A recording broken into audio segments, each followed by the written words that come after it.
আসসালামু আলাইকুম ভিউয়ার্স, আজকে আপনাদের জন্য নিয়ে হাজির হয়েছি আমের বার্মিজ আচার। তো আপনারা খুব সহজেই এই আচারটা বানিয়ে ফেলতে পারবেন। তো আপনারা কিভাবে খুব সহজেই এই আচারটা বানাবেন এর জন্য ভিডিওটা দেখতে হবে। তো চলুন শুরু করা যাক।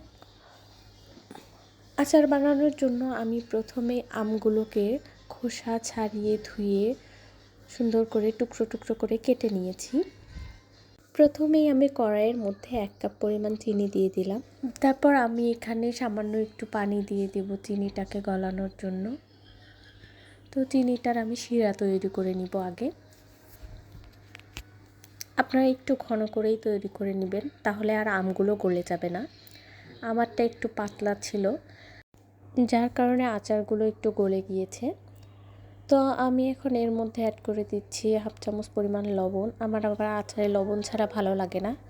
তারপর এখানে দিয়েছি 1/2 চামচ পরিমাণ মরিচের গুঁড়া, আর দিয়েছি আগে থেকে ভেজে রাখা সরিষা এবং 5 ফোড়নের গুঁড়ো। আমার আচারটা এরকম একটা পর্যায়ে যখন এসেছে, তখন আমি এখানে সামান্য একটু ভিনেগার অ্যাড করে দিলাম। আমার আচারটা রেডি হয়ে এসেছে, মাশাআল্লাহ, আলহামদুলিল্লাহ। তো আমি এটাকে একদিনের কড়া রোদ দিয়েছি। তারপর এরকম একটা পর্যায়ে এসেছে। একদিন রোদ দিলে আর কি আচারটাকে দেখতে সুন্দর লাগে। আপনারা আচারটা খুব সহজেই বানিয়ে নিতে পারবেন ইনশাআল্লাহ। তো আজকের ভিডিও পর্যন্তই, আবার দেখা হবে নতুন কোনো ভিডিও নিয়ে। সে পর্যন্ত ভালো থাকবেন। আল্লাহ হাফেজ, আসসালামু আলাইকুম।